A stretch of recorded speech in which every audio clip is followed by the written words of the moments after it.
अस्सलाम वालेकुम एवरीवन। उम्मीद है कि आप सब लोग ठीक होंगे और मैं भी बिल्कुल ठीक हूँ। आप हमेशा अपने घर में मुस्कुराते रहें, आबाद रहें और जो जो मेरा व्लॉग देख रहा है अल्लाह उनकी रिज़्क़ में बरकत डाले और उनकी दिली मुरादें पूरी करें।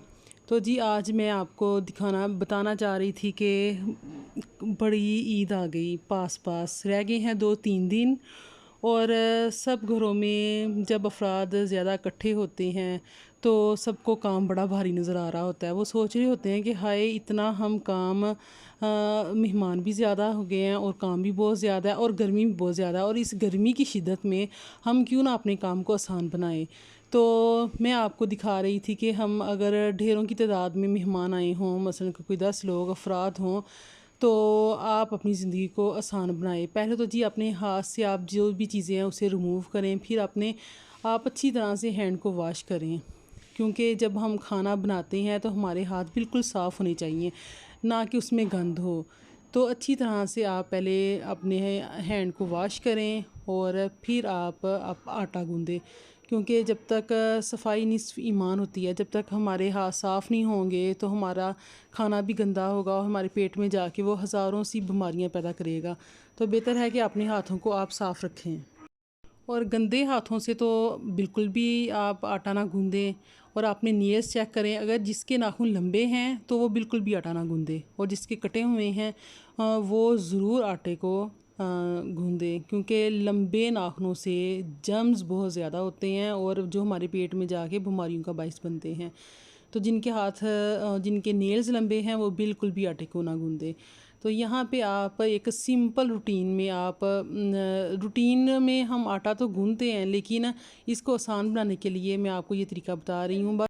बहरहाल आप आटे को इस तरह हल्का हल्का आप इसे मिक्स करें आटे को, और जब अच्छी तरह से ये सारा आटा मिक्स हो जाएगा तो आप आटे को छोड़ दें। अच्छा, तो एक बात आप याद रखें कि आटे में आप नमक जो लोग डालते हैं वो अगर उनका बीपी नहीं शूट करता तो वो ठीक है, वो आप डाल सकते हैं।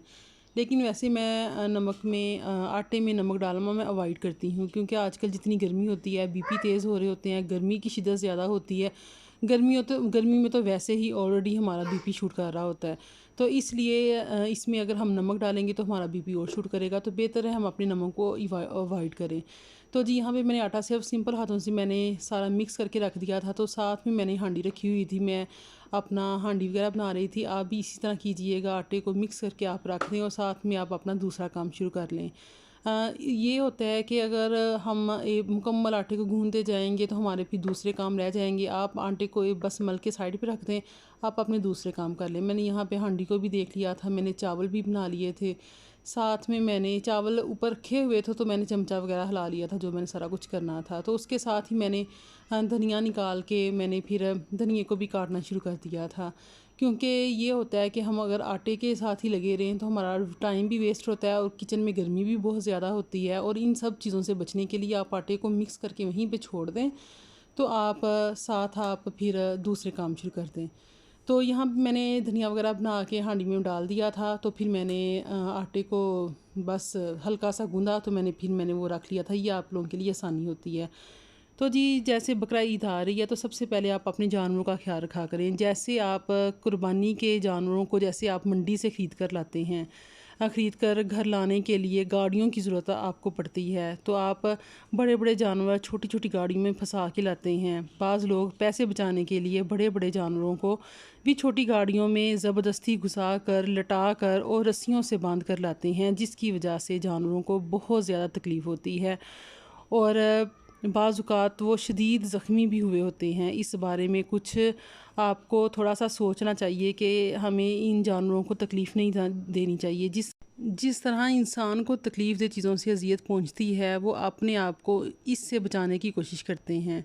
तो ज़ाहिरी बात है इसी तरह जानवरों को भी तकलीफ़ दे चीज़ों से अजियत होती है। चंद पैसों की खातर इस तरह बड़े जानवरों को छोटी गाड़ियों में ज़बरदस्ती घुसा कर, लटा कर और रस्सियों से बांध कर लाना, बिला वजह जानवरों को अजियत देना और उन पर जुल्म करना बहुत बुरी बात है। जानवर पर जुल्म करना मुसलमान पर जुल्म करने से भी सख्त तर है, क्योंकि मुसलमान तो मुकाबला करेगा, अदालत में जाकर केस कर देगा, इसके अलावा और जो कुछ कर सकता है वो करेगा। लेकिन ये जो बेज़ुबान जानवर हैं, किसके आगे फ़रियाद करेंगे। याद रखिए, मज़लूम जानवर बल्कि मज़लूम काफ़िर की भी दुआ कबूल होती है। जिन्होंने ऐसा किया वो तौबा करें और आइंदा हरगिज़ इस तरह अंदाज़ इख्तियार ना करें, क्योंकि कुर्बानी वाले जानवरों को जितने प्यार से आप लेके आएंगे, प्यार से कुर्बानी करेंगे, प्यार से देखभाल करेंगे, तो वो उतना ही सुकून में रहेगा और उतना ही आपको उसका अजर व सवाब मिलेगा। तो जी ये थी मेरी आज की वीडियो। अगर आपको पसंद आई हो तो आप लाइक करें, शेयर करें और कमेंट करें। और ये देखें आप आदम की हरकतें, आदम अपनी मौज मस्ती में लगा हुआ था। तो प्लीज़ आप जानवरों के मामले में अगर आप कुर्बानी करते हैं तो जानवरों का ख़ास कर आपने ख्याल रखना है। और इस एक तो आप कुर्बानी करते हैं और उसे संभालने का आपको उससे ज़्यादा अजर व सवाब मिलता है। तो आपने इन चीज़ों को इग्नोर नहीं करना और कुर्बानी के जानवरों का आपने बहुत ज़्यादा ख्याल रखना है। और यहाँ पे जी आदम की हरकतें चेक करें। बाय कर दो, बाय बाय। इधर इधर बाय बाय करो, बाय बाय, ताली कर दो।